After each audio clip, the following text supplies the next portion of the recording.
Hi, this is Susanna Bowling, and this is the Times Square Beat, and we are with Evan Ruggero. Evan, you become like a YouTube cult phenomenon. Oh, thank you very much. I didn't know. You It's really didn't know? well, I mean, I knew that my videos had some views, and I Some? was some, a couple Like millions. millions. Oh, I didn't know that. Maybe 100,000.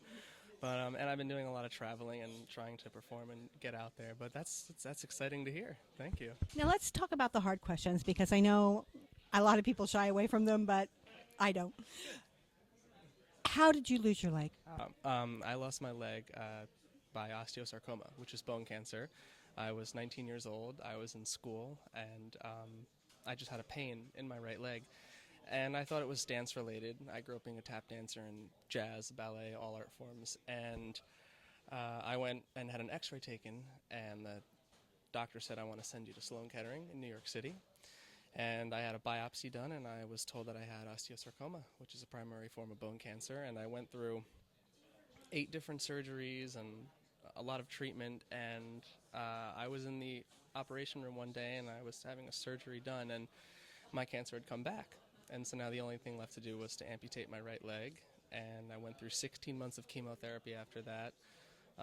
The cancer had metastasized to my lungs, and so I had 2 lung operations. And here I am. I'm And back. yet you're a dancer. Yeah, a singer, a dancer, actor, one-leg tap dancer. I've gotten into some modern dance as well, where I take off my leg completely, and I perform that way. So I play music, guitar, drums, piano. I just love doing this. I love performing. So did it get you down? It definitely did. There were definitely days in the hospital. You can imagine at 20 years old going through this and being in school and trying to keep up with schoolwork and treatments and going through surgery, and it was tough. And I definitely thought, like, am I going to dance again? Is this going to happen? And I had known of a tap dancer way back in the day, Peg Leg Bates, and he tap danced with a peg leg. And one of my tap teachers showed me a video when I was 16, and I never thought of any of that then. I just thought, oh, this is really cool. This guy's tap dancing with one leg. And little did I realize he would serve as the inspiration for me to continue tap dancing. And so I sent a message to his daughter, and I said, do you have any old peg leg footage, any footage of your father that you can send me? And she directed me to some of his friends, and they sent me all this footage.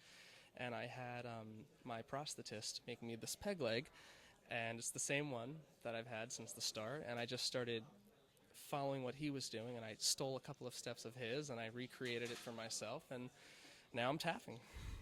That is amazing. How long did it take you to get to this positive frame of mind? Um, it was when I had finished. It was 9 months through chemotherapy. Since I did a total of 16. I did an extra clinical trial. Just they were trying this out on me, and it worked, which is good. But it was that time after I finished the intensive chemo when my hair started to grow back, when the color in my face was coming back, that I was starting to get more positive.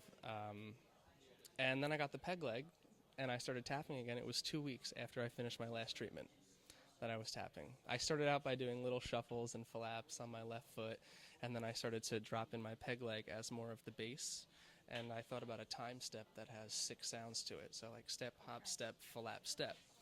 And I just thought, how can I do this? And I just, peg, hop, peg, flap, peg. And so I started recreating tap language, and now I teach students as well. And so I get them to experience what it's like to only make one sound with their leg. And so they have their peg legs. So, and I always joke with them, like, no, I'm not going to cut your legs off, don't worry. And they all get scared. So can you do wings? I can do one-footed wings. I can do, like, Wow. yeah, Like somewhat. Yeah. So do you see yourself choreographing and going towards that, or I've done a little bit of choreography. When I teach my classes, I'll usually teach a dance the last hour of class.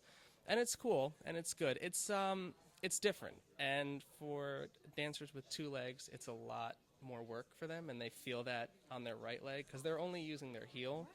They're going like this, basically.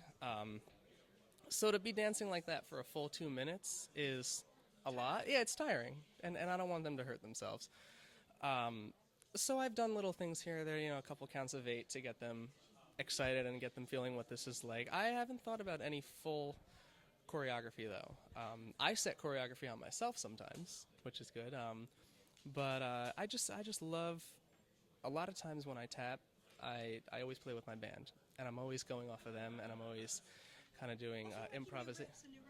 How do I make new? So what you're doing is you're making new riffs, some new rhythms. Yep, new riffs, new rhythms. I'm feeding off of their energy and the sounds that they're making, and I'm translating it into the tap floor. And when are you playing at 54 Below? I am here August 14th, 9:30 p.m. I look forward to seeing your show. Oh yeah, come on by. I will. Thank you very much.